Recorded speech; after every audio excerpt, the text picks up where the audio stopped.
Bem, aqui é Fábio Pando, bem-vindos ao New Horizon, que é uma série de entrevistas que nós faremos nesse mesmo horário, toda segunda e quarta-feira, com pessoas de diferentes, deixa eu colocar aqui, de diferentes perfis, né? Nós vamos falar aqui com executivos, com empresários, com médicos, com psicólogos, com sociólogos, enfim.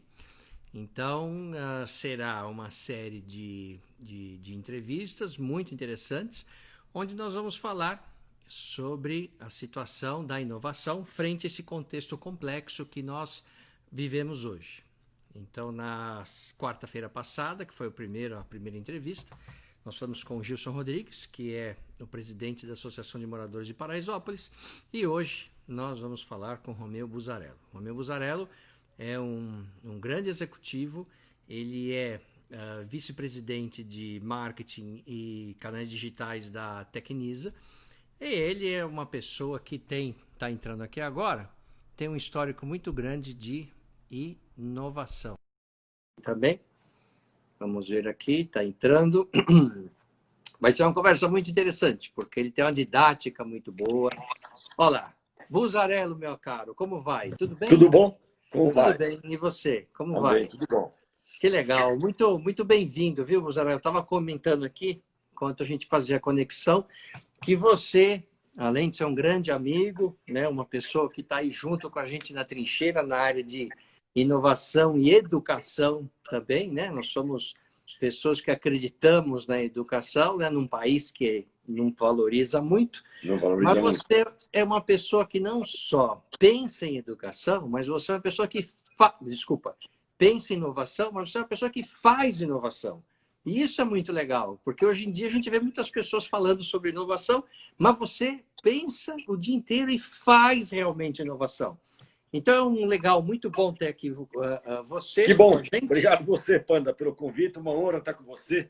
Pô, Como nós discutimos hoje, né? Somos professores raiz, mais de 20 anos dando aula na SPM, né? Exatamente. Nós conhecemos lá na década no começo de 2000. Sensacional. Bom estar aqui contigo, dividir boas práticas, boas experiências. Muito você sabe legal. que todo professor é um ator frustrado, né? É um ator frustrado, eu acredito. Não deu certo como ator, foi ser professor, né? Foi ser professor. Mas eu aprendi o seguinte. Pois é, Quem ensina, fascina. Quem ensina, fascina. A gente tem aqui todas as nossas entrevistas, elas são das 6h30 às 7h, né? Meia hora. Por quê? Porque é o tempo que a gente acredita que seja suficiente para passar um conteúdo com muito foco e para também não ocupar muito o entrevistado e também não chatear quem está nos assistindo, muito embora a nossa conversa, a gente poderia ficar aqui conversando durante horas, que é o que nós fazemos quando a gente se encontra, né?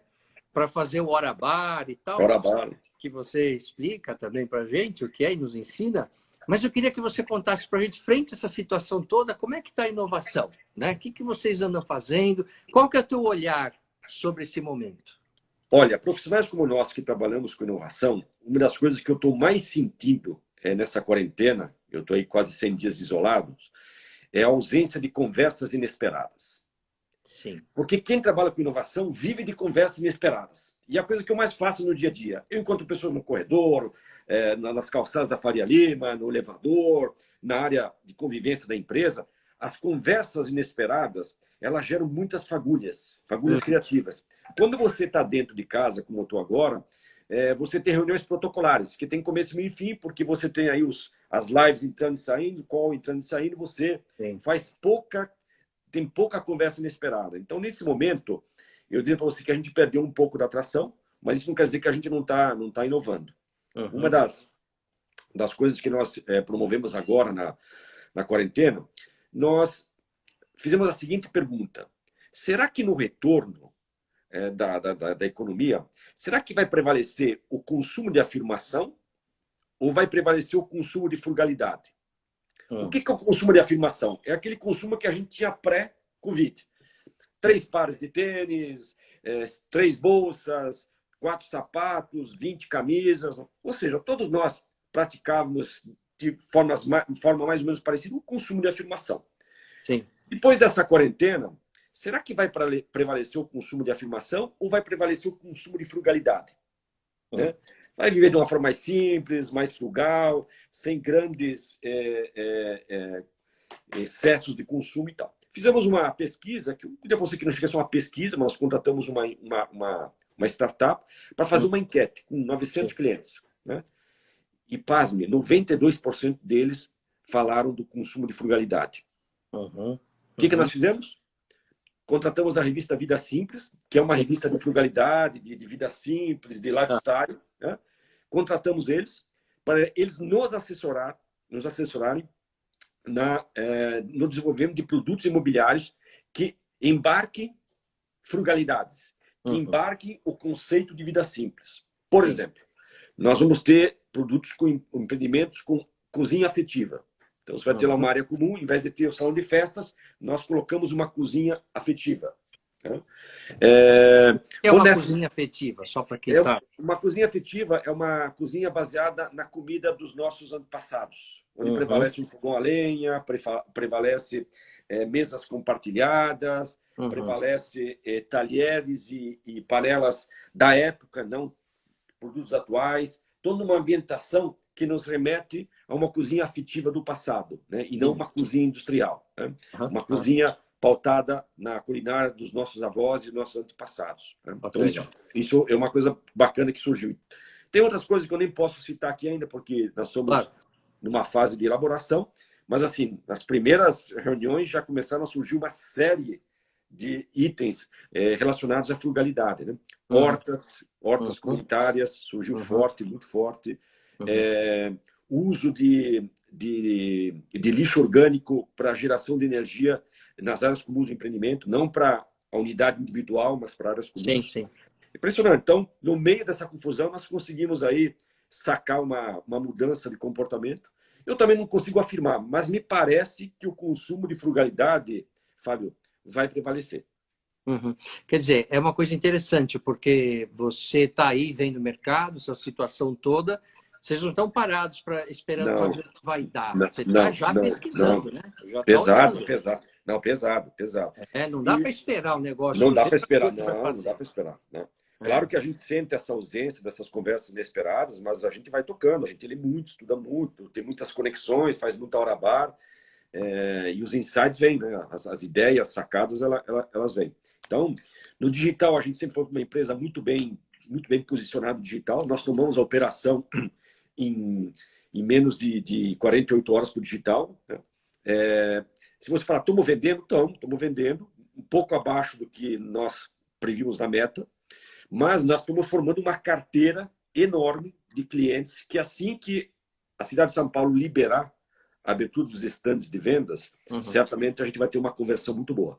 Porque o cliente já tá preparadinho para comprar, já está disposto a comprar, ele só precisa ir no local ver o produto. Né? Mas ele já fez uma visitação muito boa no site. Olha como as coisas mudam. Né? Nós sempre falamos o seguinte, contra fatos, não argumentos. Hoje, para o nosso segmento, contra fotos, não argumentos. Então, nós sempre tivemos muitas fotos, vídeos, infográficos. Sim. No meio da pandemia, intensificamos ainda mais vídeos, visitas virtuais, visitas monitoradas, tudo digitalmente, porque hoje, contra fotos, não há argumentos. Mudou. Então, falando em fotos, você, assim, a gente pode falar, né? Nós somos da mesma geração, que essa reinvenção, né, como executivo, foi importante. Eu costumo dizer que nós somos uma geração, Mussarela, que a gente veio, né, da arte final para a realidade virtual. Exatamente. Nós tivemos que sair de um mundo que, quando eu conto para as pessoas como era o mundo antes, assim, não entendem, né? É que eu falo que a gente vive no mesmo planeta, mas o mundo é outro. O mundo é outro. E isso que eu acho muito legal nesse seu mundo, né? Na tua perspectiva profissional, que é se atualizar, que é assim, lidar com gerações novas. Assim, fala um pouco disso, porque isso é uma coisa que você fala com tanta propriedade. Né? Olha, eu tive no Vale do Silício em 2017, numa missão de negócios, e eu assisti uma palestra no Headhunter que me marcou bastante. Eu já vinha nesse processo de reskilling, né? De reatualização das minhas competências, mas essa palestra me marcou muito. O Red Hat estava contratando um diretor de marketing para uma operação no Vale do Silício. E Uhum. veio o diretor de marketing e começou a discorrer a experiência dele. Falou, olha, eu tenho 36 anos de experiência, trabalho no mercado B2B, trabalho no mercado B2C, conheço o mercado latino-americano, conheço do broadcast americano, conheço a mídia, a mídia americana, gerenciei milhões e milhões e milhões de orçamentos em comunicação e tal. O Red Hunter olhou para ele, bateu nas costas dele e falou, parabéns, a tua experiência é muito boa, mas é uma experiência antiga. Ela não faz mais sentido para os dias atuais. Então, quando eu olho para o mundo corporativo, Fábio, se tem um profissional que dentro do mundo corporativo descasou competências e ele olha para 2012 e conversa com 2020, ou menos, 2014 para 2020, em 6 anos, não dá para explicar o que eu fazia em 2014. Eu não consigo mais explicar para você quem era o Buzzarello em 2014. Tamanha foi a ruptura que teve na minha paleta de competências. Eu não sou mais... Em 6 anos, eu não consigo mais. Panda, a SPM me chamou para dar uma aula agora em 2019 para uma turma de pós-graduação. Eu não quis, eu não aceitei. Falei, eu não tenho mais condições de dar aula dessa forma que a escola está propondo. Eu não consigo mais dar aula usando o Philip Kotler. Não existe mais isso. Não dá, não existe. Não dá. E isso que eu penso, como é que você vai, um aluno entra numa faculdade, passa 4 anos estudando conteúdo que já foi. 4 anos estudando marketing. 4 anos estudando os 4 P's. 1 P por ano. Faz sentido? Não faz sentido estudar 1 P por ano. Não dá. 1 P por ano. É muito tempo. É muito tempo. Né? Então, a academia está ficando para trás, Buzzarello, da necessidade do mercado. Em alguns negócios, sim. Tá? A gente também não pode generalizar, porque um curso de história, um curso de história, um curso de geografia, geografia, se eu tivesse que voltar na minha carreira, Panda, eu ia fazer esses cursos, né? Porque para nós, 2 mais 2 não é 4. Para nós, 2 mais 2 pode ser 22, pode ser 222, pode ser 2 patinhas na lagoa. Sim. Eu estou olhando para a tua biblioteca e olha para a minha. Isso. Não vale mais nada. Isso aqui é puramente decorativo. Está aí porque... Sim. Está aí decorativo. Está aí porque está aí. Né? Nós somos lentos e tal, enfim. Não tem validade nenhuma. Né? Eu não consigo consultar, exceto alguns livros mais tradicionais de literatura, história. Mas os livros de negócios... de assuntos que fora do conhecimento de marketing, assim, filosofia, história, essas coisas, tudo bem. Mas do assunto de marketing, marcas, já foi por total. Você acha que eu falando várias vezes sobre isso? Eu não sou mais um profissional de marketing, eu sou um profissional de marketing. Matemática. Olha que interessante. Até pouco tempo atrás você perguntava para as pessoas, por que você fez marketing? Você falava, porque eu não gosto de matemática. Matemática. Isso aí. Hoje você vai fazer marketing, você tem que ter uma competência analítica muito forte, porque é o que eu falei para você, no mundo corporativo, a área que mais sofreu transformação nos últimos 6, 7 anos foi marketing, e depois RH. Eu também acho que RH é uma área que vem sofrendo uma mutação muito forte. Mas a nossa área é uma área assim que exige muito estudo. Infelizmente, na nossa área, o conhecimento não é cumulativo, né, Fábio? Não é. Não Pelo é contrário, né? Conforme o tempo passa, pior fica. Pior fica, exatamente. Eu olho para os meus pares na empresa e cada ano que passa, o meu diretor jurídico fica melhor, o meu diretor de engenharia fica melhor, o meu diretor financeiro fica melhor. Todo mundo fica melhor. Eu e você, Fábio, ficamos piores. Porque o conhecimento não é cumulativo. Né? É um conhecimento que você lê e ele perece em 2 ou 3 anos. Então, eu sempre recomendo para os alunos, pulem fora da área de marketing. Eu acho uma furada. Eu acho trabalhar com marketing hoje uma carreira de altíssimo risco, uma carreira que você não acumula conhecimento, o conhecimento extremamente perecível, uma área que você precisa gostar muito de estudar, de ler, de se atualizar, porque é uma área muito intensa. E com agravante, né, Fábio? É uma área criminosa com a idade. Criminosa com a idade. Com a idade. Sim. Eu e você dificilmente alguma empresa nos contrataria pela nossa idade. Porque tem sim um preconceito etário. E eu sempre defendo nas minhas lives, nas minhas palestras, stop the ageism. Stop ageism. Pare com o preconceito etário. Né? Porque isso é muito de Brasil, viu? Porque no Brasil, o profissional de marketing é visto como um curandeiro, como um pajé. Aquele cara que resolve tudo, entendeu? Pagelança. Pagelança. É diferente dos Estados Unidos. Nos Estados Unidos você vê muito profissional de marketing com mais de 50 anos. Porque lá, marketing é metodologia. Aqui, quando falam para você o seguinte, Panda, isso aí que você está fazendo é marketing. O que ele está dizendo? Que é mentira. Ou Sim, chama você de marqueteiro, marqueteiro. chama você de mentiroso. Sim. Né? Sim. Porque o que é o marketing nos dias atuais? É a propaganda legalizada. Desculpa, o marketing é a mentira legalizada. Só isso. Mentira legalizada. Mas também, Mussarela, muito também por culpa até dos próprios profissionais de marketing, né? Sim, também. A grande maioria também descasou competências, né?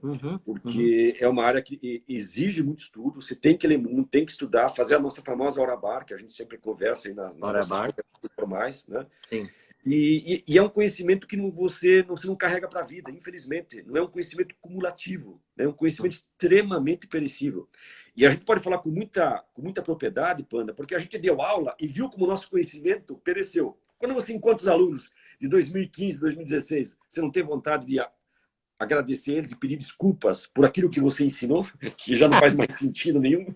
Pô, é assim, isso vai continuar, porque quem se ensina hoje, daqui 2 anos, já foi.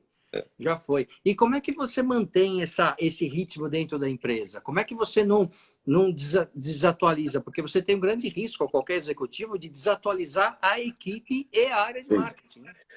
Olha, você sabe que quando você está dentro, a tua opinião não vale nada, né? Quando você está fora, a tua opinião vale o triplo.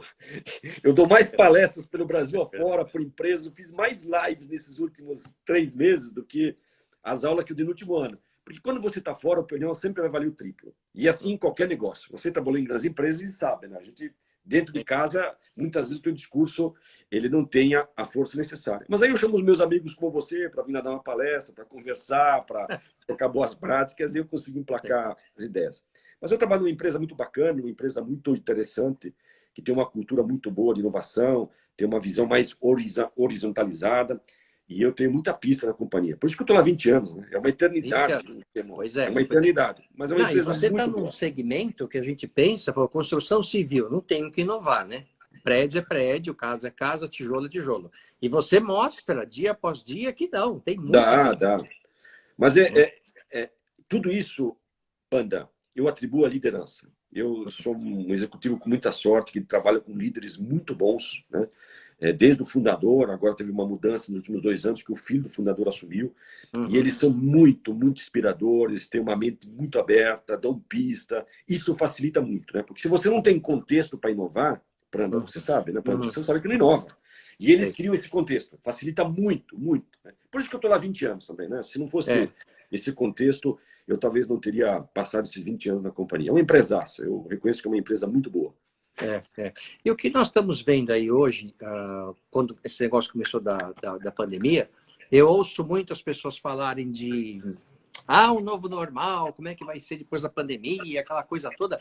Eu olho para isso e falo assim, a gente não está entendendo o que está acontecendo hoje no presente, que dirá o futuro. E mais, até antes da pandemia, assim, poucas empresas e pessoas, executivos e professores estavam entendendo o contexto antes da pandemia.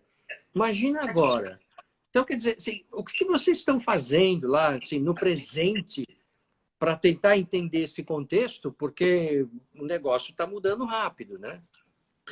Olha, eu acho que no retorno você vai ter 2 coisas muito interessantes. Eu acho que tem muita gente que vai retornar e com as competências descasadas e não vai conseguir continuar na empresa. Você não aproveitou esse período para fazer transformações, para estudar, para se atualizar, para refletir sobre os novos tempos, certamente ele vai voltar e ele vai ser expelido, certo? Mas também, Pando, tem muitos executivos que vão demitir as suas respectivas empresas. Porque tem muita empresa... Executivo que vai demitir a sua empresa. Ele vai demitir a sua empresa. Talvez ele não demita no D1, no dia 1º de agosto, quando o mercado voltar, ou 1º de setembro. Né? Mas ele já volta com a cabeça preparada para demitir. Ele só vai esperar o momento, mas ele não vai mais querer seguir adiante, porque tem muita empresa, e eu converso com muita gente, que tem feito aí uma gestão desse momento de forma muito desaconselhável. Né? E o cara que é talento, né? Não é o talento. Não estou falando do talento, né? Aquele indivíduo que entrega, aquele cara fera. Né? Esse pessoal quer trabalhar em empresas universitárias. O que é uma empresa universitária?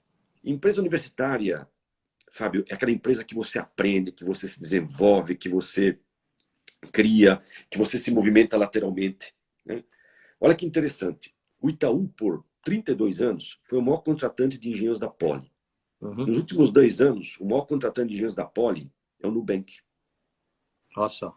Olha que interessante, né? Olha só. Então, o talento quer trabalhar em empresas que aprendem. É o Nubank, é o Jim Pass, é o Stones, é a Procter, é a Tecnisa, o próprio Itaú é uma grande escola. Mas, assim, o indivíduo quer trabalhar em empresas que ele vai aprender. Ele não quer trabalhar na metalúrgica Nossa Senhora de Fátima, Não. que ele sabe que ele não vai aprender nada. Ele vai trabalhar numa empresa que não tem leads inspiradores, que ainda trabalha com PCC, Planejamento, Comando e Controle, né? E o talento não aceita mais o PCC. Comando e controle. Não aceita. Ele quer uma gestão horizontalizada.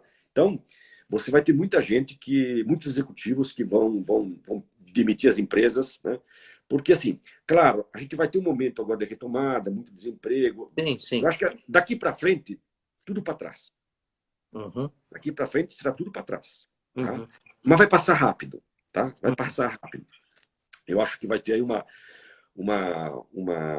retomada, não é no dia 1º de agosto, mas nós recuperamos em 12 meses, volta à normalidade. Tá? Uhum. E nós sofreremos muito, muito com essa questão de ausência de talentos no Brasil. Uhum. Nós não temos gente preparada para tocar negócios com esse grau de complexidade e esse grau de sofisticação que o Brasil precisa. Né? Uhum. Então, a gente não pode olhar para a Faria Lima, né? O Brasil é muito maior que a Faria Lima. Não, claro. Não, lógico que não, lógico que não. E aí, como é que você lida, né? Porque imagina assim, que na inovação, a inovação a gente não faz sozinho, tá certo? Você tem uma equipe, você tem métodos, você tem processos, porque hoje você lidera uma equipe, imagino eu, deve ser moçada, né? Imagino eu. Essa é uma nova geração. A minha turma é uma turma bem jovem, uma turma que requer um outro estilo de liderança. Lembrando que eu fui moldado pelo PCC a vida toda. Né? E hoje eu não posso usar o PCC.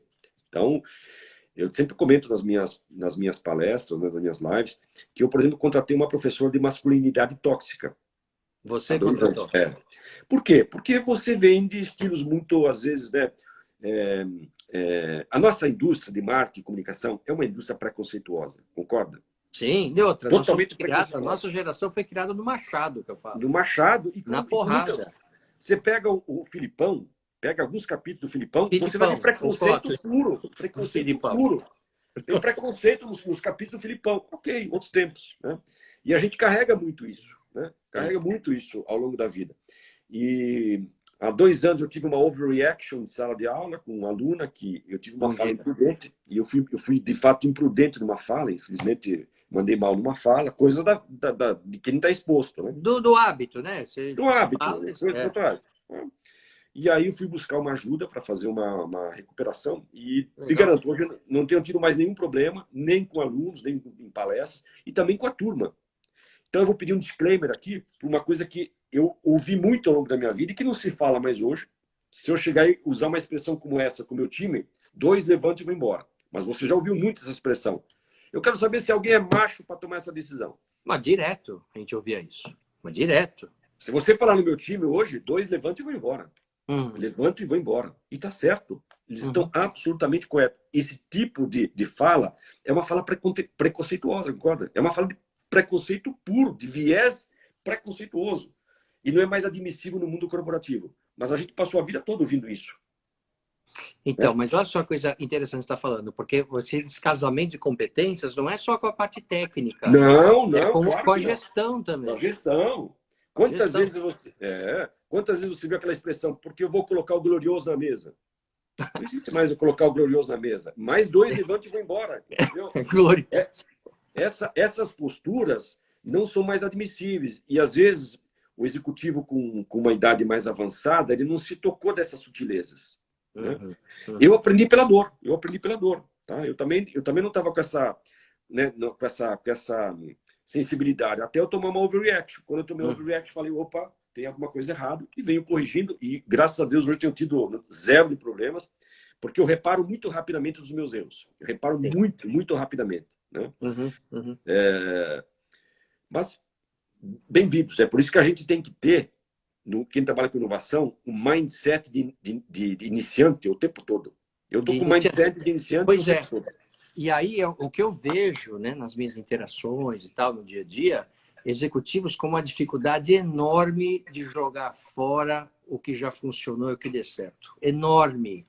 Há um apego muito grande com métodos antigos que pedem sim pesquisa, sabe? Discussão de grupo, sala espelho. Fala, cara, isso daí já assim, já está ultrapassado muito. E é difícil compreender que tem outras maneiras, outras formas de você entender o contexto, né?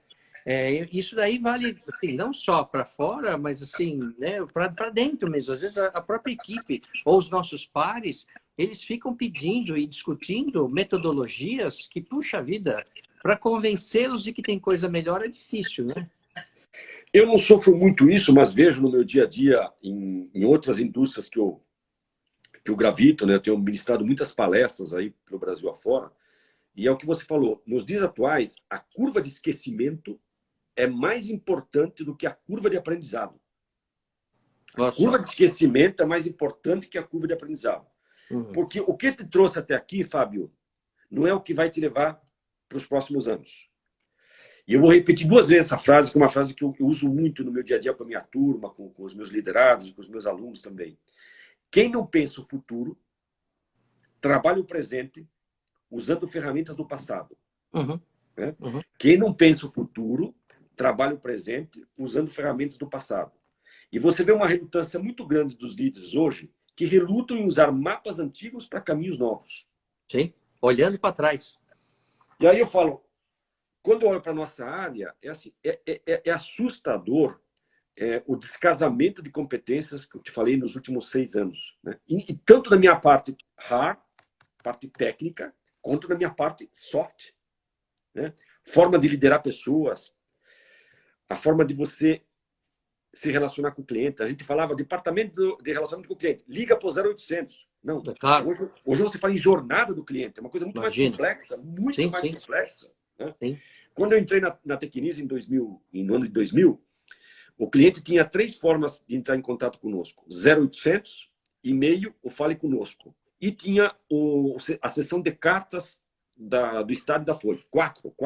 Cartas. Hoje, o cliente tem 53 portas de entrada na Tecnisa. 53, que começa com hashtag eu dei a Tecnisa, né?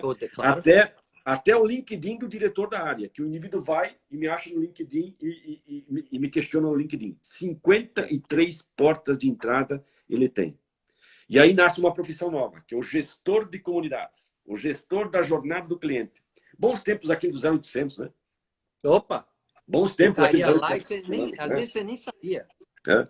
Às Hoje, vezes quando nem você fala sabia. jornada do cliente, você vai lançar um empreendimento, eu tenho que fazer um estudo, às vezes, de 2, 3 mil palavras que estão relacionadas àquele empreendimento. Então, vou lançar um empreendimento em Pinheiros, eu tenho que comprar Pinheiros, Rua dos Pinheiros, Cônego Regênio Leite, Joaquim Antunes, Francisco Leitão com X, Francisco Leitão com S. Cara, para mapear toda a jornada, porque ele chega lá na Cônego Regênio Leite, ele liga o GPS dele lá e fala, deixa eu ver o que tem de imóvel aqui na Cônego. E eu tenho que estar lá e falar, eu não tenho o que você quer, mas eu tenho aqui na rua Joaquim Antunes, que é muito parecido com aquilo que você está buscando. Então... E mais, olha só, você tem 50 e poucos canais, você está entrando aí nesses pontos de contato digitais e para gerenciar todos esses dados. É caos. Como é que você gerencia todos esses dados? Eu sou avaliado, a empresa não fala para mim, mas eu sou avaliado pela quantidade de incertezas que eu sou capaz de suportar. A empresa não escreve isso no meu job description, mas eu sei que eu sou avaliado por isso. Né? Eu, quando entrei na empresa, eu era um diretor nota 9, 9,5. Hoje eu sou vice-presidente da companhia, eu sou vice-presidente nota 5. Porque é muito problema, é muita bucha, é difícil você acertar todas, é muita correlação, é muitos cenários análogos, é um caos. E eu trabalho numa empresa que mais ou menos compreende isso e tem um nível de tolerância bom. Né? Porque é always beta, né? Não existe mais a versão definitiva. Você joga aqui, 30 dias já não está mais valendo. Sim. 80% dos meus problemas, Fábio, são inéditos. Eu nunca enfrentei 80%. 80% dos meus problemas são inéditos. Eu nunca enfrentei na minha vida. E Nunca. o pior, você não tem referência de uma empresa que está fazendo isso, você não tem bibliografia, não tem o Filipão para consultar, você não tem nada, né? Está sozinho, fazendo uma coisa nova sob o escrutínio de diversos stakeholders. Que às vezes são da velha economia Pois e é. não tem tolerância ao erro. Sim. E você está tentando aí. Né? Sim. Por isso que eu falo muito do conceito de hora bar, que é o conceito de você ter conexões, ter boas amizades, ir para eventos, congressos, cafés da manhã, almoços, conhecer pessoas de outras indústrias, de outros segmentos.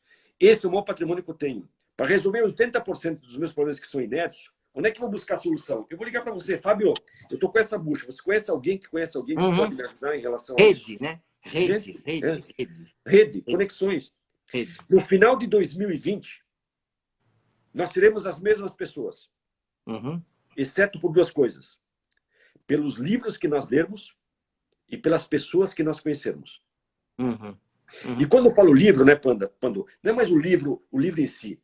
Né? Isso aqui já foi. Né? É o conteúdo que você aportar. Né? O conteúdo que você aportar e as pessoas que você conhecer. Essas duas vertentes é que farão de você, no dia 31 de dezembro, uma pessoa diferente. Sim, sim. Né? E às vezes o pessoal fala para nós, vamos estudar na SPM, no ISP, na FIA, é muito caro. Você acha que a educação é cara? Experimenta a ignorância. Experimenta a ignorância. A ignorância é muito mais cara. E vê. Né? E aí você fala o seguinte, não tenho dinheiro para entrar lá, mas se eu fosse um headhunter, eu estivesse conversando com uma pessoa pós-pandemia, eu perguntaria, primeira coisa, o que você fez durante a pandemia? Porque hoje você tem curso grátis, Harvard, MIT, Stanford. Cara, é só você entrar lá e tem tanta coisa de graça que você consegue se atualizar, né? Hoje, um bom RH, uma boa RH, uma das perguntas que ela tem que fazer para o candidato do futuro não é onde você fez o teu MBA. Ela vai perguntar, qual foi o teu último curso online? Porque cada vez mais são os nanodegrees. Não faça cursos longos e estáticos. Faça cursos rápidos e frequentes. Eu fiz um curso agora de Pinterest. É uma rede social que eu precisava me inteirar. Fui na Doméstica, que é uma plataforma espanhola, e fiz um curso de Pinterest de 4 horas. Pronto, virei um craque em Pinterest. Eu não preciso fazer uma pós-graduação em Pinterest. Claro, né? Claro. Eu vou lá, paguei, sabe quanto? R$58. Em 3 vezes no cartão. Pois é. E aprendi a sair de lá um cara craque em Pinterest. E tem tantos nanodegrees hoje, a preços acessíveis. Eu fiz curso de viés inconscientes, eu fiz curso de comunicação não violenta, fiz curso de squads, eu fiz curso de metodologias ágeis. Eu amo educação online. Amo. Tenho feito coisas interessantíssimas. Eu também me aproprio muito da maior universidade do mundo hoje, que é o YouTube. Sim. E você sabe qual é a funcionalidade mais usada do YouTube? Não, qual que é? O YouTube tem muitas funcionalidades, né? Sim. Aumentar, minimizar, para frente, para trás, velocidade, enfim. A funcionalidade mais usada do YouTube é a funcionalidade retornar. Porque o cara tá vendo lá o negócio, o que é que ele falou mesmo? Opa, não entendi. Volta. Olha que interessante. Nós, como professores, o aluno chega na sala de aula e, professor, não entendi. Pois não, a gente vai lá e explica. Aí, passou mais 1 hora, ele não entendeu de novo, ele pede para a gente explicar, a gente explica. Na terceira vez que ele solicitar, ele sofre bullying dos amigos, concorda? Mas geral. Bullying geral. Eu tive uma turma, uma época, que institucionalizou o troféu Hebe Camargo. Né? Porque tinha uma pessoa lá que sempre ficava perguntando, não sei o que, ele sacaneando ela, e eu falava, gente, deixa ela perguntar e tal. Mas é isso mesmo. Então, o YouTube te permite que você volte quantas vezes for necessário para muitas vezes você compreender o conceito. Sim. Coisa que numa sala de aula o professor às vezes não tem tempo, o aluno não se sente à vontade, às vezes o professor não é tão simpático, o professor não é tão acolhedor, né? Às vezes a turma não é acolhedora. Então, hoje o YouTube também tem conteúdos muito, muito, muito interessantes. Eu fiz alguns estudos de uns temas que eu precisava me aprofundar em relação ao digital. E eu 2 vezes por semana, às vezes 3, Panda, hoje é o meu dia. Eu termino a live aqui com você, 7h30, eu vou agora até 10 horas da noite estudando. Olha. Né? Eu tenho que bater 300 horas de treinamento para mim esse ano. Só que é o treinamento do meu jeito. Eu que faço a minha trilha. Colocou essa meta. E eu vou estudar do jeito que eu quero, né? Porque, Sim. às vezes, quando você estuda cursos formais, né? Eu, quando fiz o meu mestrado, eu estudei para a escola. Eu estudei para o MEC, não estudei para mim. Passei 2 anos no meu mestrado para a escola. Eu quero estudar para mim, né? Coisas que façam sentido para mim. Então, todo mundo quer o milagre, mas ninguém quer pregnação. Ninguém quer pregnar. Não, ninguém quer ninguém quer. Ficar até 10 horas da noite é duro, mas por isso que nós estamos aqui conversando, por isso que a gente é chamado para várias lives, porque você está estudando, se atualizando, e não dá para dizer que não dá para aprender hoje, né? Porque as escolas não é mais o único lugar que você aprende, e as empresas não é mais o único lugar que você trabalha. As escolas viraram empresas, e as empresas viraram escolas. Por necessidade. Né? Por necessidade. Porque as escolas não formam o profissional que a empresa precisa. Vide que a maior parte das empresas tem as suas universidades corporativas. É verdade. Educação, Fábio, não é prioridade, tá? Educação não é prioridade. Educação hoje é premissa. Quer dizer, ou se tem ou não se joga, não é nada. Você está fora do jogo. Educação hoje tem que ser um item básico, tem que ser um item da cesta básica de sobrevivência.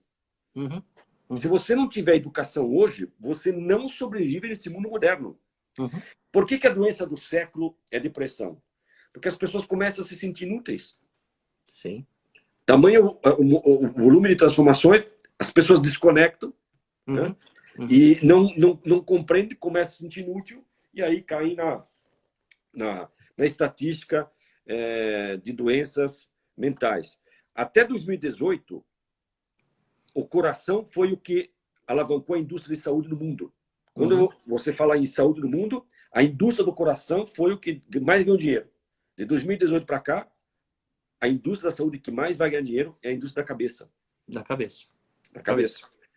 Não, e tende a piorar, né? Tende a piorar. Cada vez mais coisas novas acontecendo. E a gente vive num país que é protegido. Se a gente vai para a Ásia, Hong Kong, você vai para esses países, cara, é outro planeta que a gente vive, né? Que assim, a complexidade, o número de variáveis, as coisas, né? E a hora que chegar o 5G, Buzzarello, a hora que chegar esse 5G, que vai ser uma revolução gigantesca. Eu tenho muito medo de ficar para trás. Eu tive agora na China em 2017 e eu fui no laboratório da Huawei e fiquei um dia no laboratório da Huawei. Fábio, é desesperador. É desesperador. É desesperador. Porque assim, a nossa experiência é boa, mas é antiga. Só que a partir de 2023, que eu imagino que é quando a gente começa a ter 5G, sobretudo aqui em São Paulo, nas principais capitais, nós nos tornaremos executivos da área mesozoica. Mesozoica, total. Né? Vai cair um meteoro para a gente. Porque o 5G, imagina o seguinte, você só tem grandes unicórnios no mundo hoje em virtude do lançamento do iPhone em 2008, certo? Certo. Se não fosse o iPhone, não teria Uber. Você não vai chamar um Uber pelo desktop. Não vai. Você não vai ouvir música no desktop. O Spotify, o Uber, o Airbnb, tantos negócios bacanas, o Waze. Você não vai colocar o Waze no desktop. Né? Então, esses negócios surgiram em virtude dos smartphones mais o 4G. O 5G não é mudança de letra, de número, de 4G. 5G é carro autônomo. E aí o que vem por trás desses negócios é assustador. É um outro mundo, é uma outra sociedade que se configura. Né? Por isso que eu não tenho preocupação com meus filhos. Eu sempre falo para eles e falo para minha esposa, eu não estou preocupado com meus filhos. Fábio, eu estou preocupado comigo e com a minha esposa. Eu tenho 54 e a minha esposa tem 55. O que nós vamos fazer com os próximos 30 anos? 30 anos de barato. As nossas carreiras não valem mais nada. Nada. Você sabe que a Dinamarca ela tem uma bolsa de reskilling.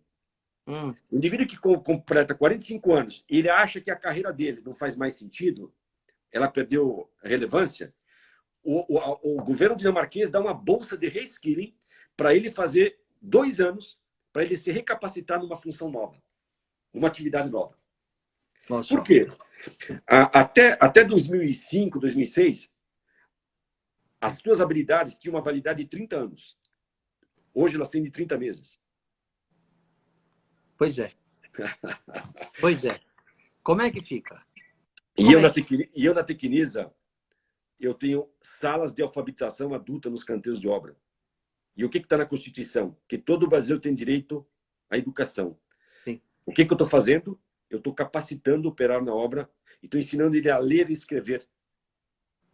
Para que ele possa ir no banco e fazer um saque, para que ele possa ir no banco e não ser roubado por alguém porque ele não sabe digitar, né? Para que ele possa se relacionar com o filho, para que ele possa receber as instruções do meu mestre de obra com mais qualidade.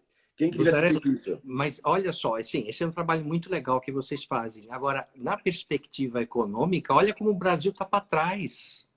Nossa, eu tenho muito medo, que se o Brasil não engatar no 5G rápido, nós vamos ser seres de outro planeta. Olha, eu estava na China.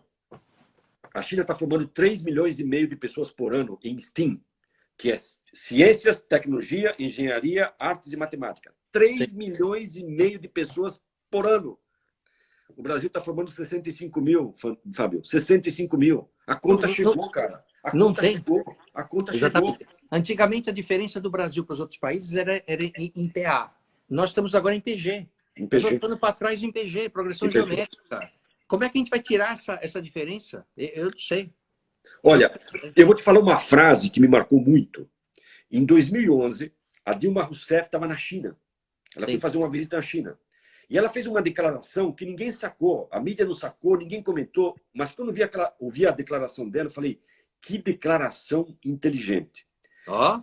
Ela falou o seguinte, eu não estou falando de política, eu estou falando aqui apenas nem de candidato A, B ou C, eu estou falando de Senado. Claro. Ela falou o seguinte, o Brasil não pode ser o país do orelhão. O Brasil tem que ser o país da banda larga. Sim. Isso equivale à frase do Collor, que em 84 falou na carroça. Carroça. Carroça. E ela falou isso, cara, de uma forma tão sábia. Porque é o seguinte, você não vai conseguir educar brasileiro levando escola e professor pelo Brasil afora. Não tem escala. Não tem como. Não tem escala. Como. Não tem professor, não tem controle. Não dá. Você só consegue levar agora educação em escala se você colocar uma banda larga lá no interior de Santa Catarina, minha cidade, em Rio dos Cedros, e esse cara ter acesso a banda larga de boa qualidade. Porque ele aprende de forma autodidata. Eu consigo levar uma educação de boa qualidade. Só que você vê que tem alguns prefeitos do Brasil, poucas pessoas sabem, mas tem muitos prefeitos, sobretudo em Santa Catarina, no interior de Santa Catarina, que o prefeito, ao invés de construir pontes, ele coloca Wi-Fi gratuito na cidade. Alguma dúvida que ele vai se reeleger para os próximos 4, 5 mandatos? Não adianta, a internet banda larga é a nova eletricidade, cara. Sem isso não faz. Não tem como. Num país continental como o nosso. Como é que isso vai treinar profissionais, professores para ir? Não dá. E aí a educação chega lá, concorda? A educação chega lá, o empreendedorismo chega lá, porque se chegar uma banda larga boa, uma boa banda lá em Rio de Janeiro, Santa Catarina, ele vai poder fazer o negocinho dele, ele pode vender coisas de lá. Né? Então... Olha que interessante. Uma amiga nossa, psicóloga tradicional, tinha lá seus carteira de 40, 50 clientes, a R$400 a consulta, faturava 14, 15 mil reais por mês. Ok. Muito avessa ao digital. Bom, veio a pandemia, chamou lá um consultor, ajudou ela, montou o negócio, fez os links patrocinados no Google, fez uns posts no Facebook. Resumindo, Fábio, ela tinha 40 clientes. Em um mês, ela pulou de 40 para 160. E ela não consegue mais atender. Sabe por quê?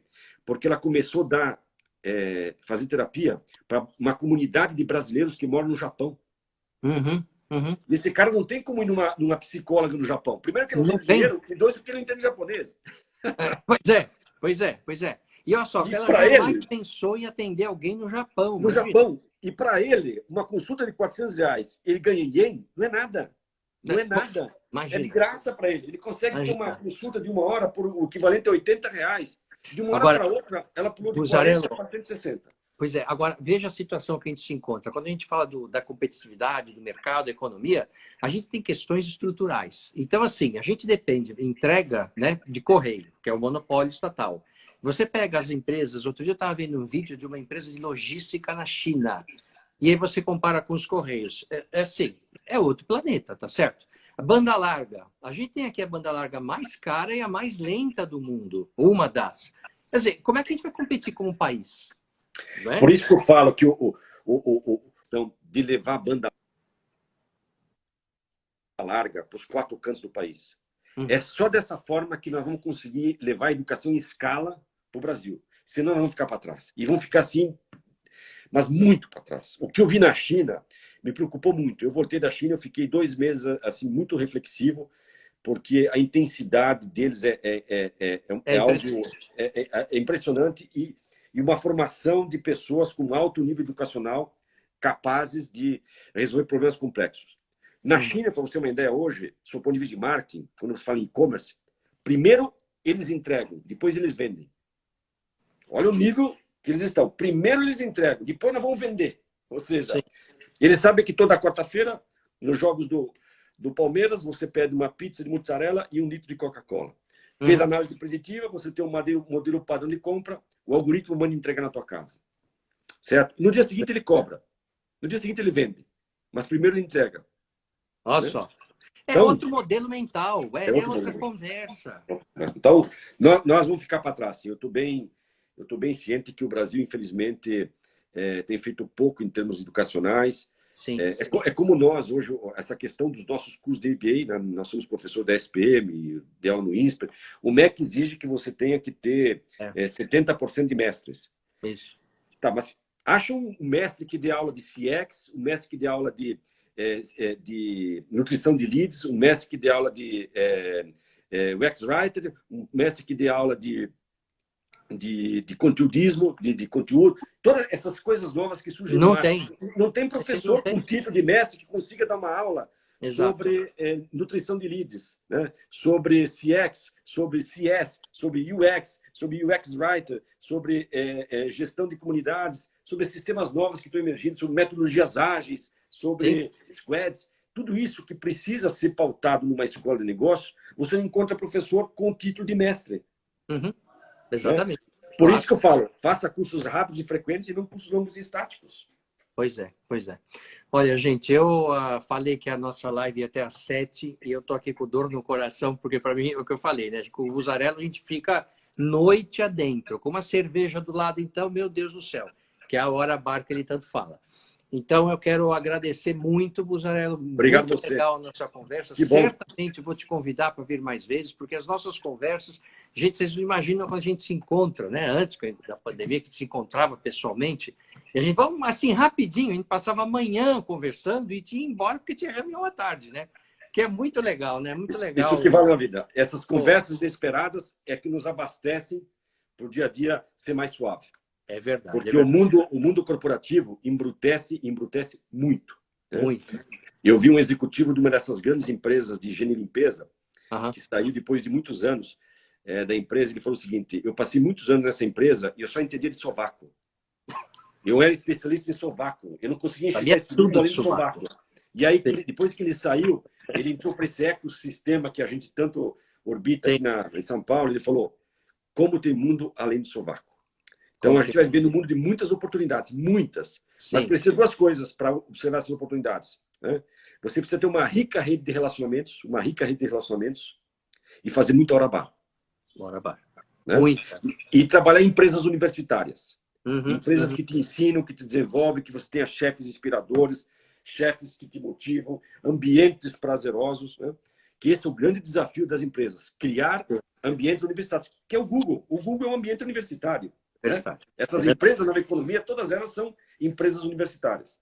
É verdade, é verdade. Olha, eu não mencionei aqui, mas tem várias mensagens chegando aqui, te agradecendo, mandando um abraço, ex-alunos, pessoas que te admiram, e eu entendo, né, por que te admiram. E depois eu vou pegar o nome delas aqui e mandar para você. Mas, que assim, bom. muita gente mesmo. Tá? Que bom. Muito bem, então, muito legal. Foram 3.000 noites na SPM, né? Quase 3.000 noites em 23 anos. Você também Imagina, deve estar... esse ano eu completei 30 anos como professor. Então 30. você tem mais de 3 mil noites, muito mais. Eu bati quase 3 mil, deu 2.700 noites. Pois é, 30 anos como professor, só na SPM 20. Uau. Calcule. Pois é.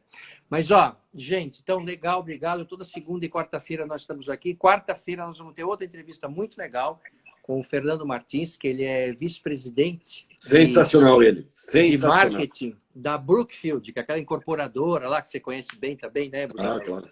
E vai ser uma conversa muito bacana também, tá bom? Gente boníssima, fera. Gente boníssima. Longa data, longa data. Pô, imagina. Busanello, fica com Deus. Muito obrigado. Obrigado. Estamos aí. Certamente você voltará. Boa. Obrigado, meu caro. Um abraço. Obrigado. Tchau, gente. Tchau. Até mais. Até quarta-feira, hein? 6h30. Tchau.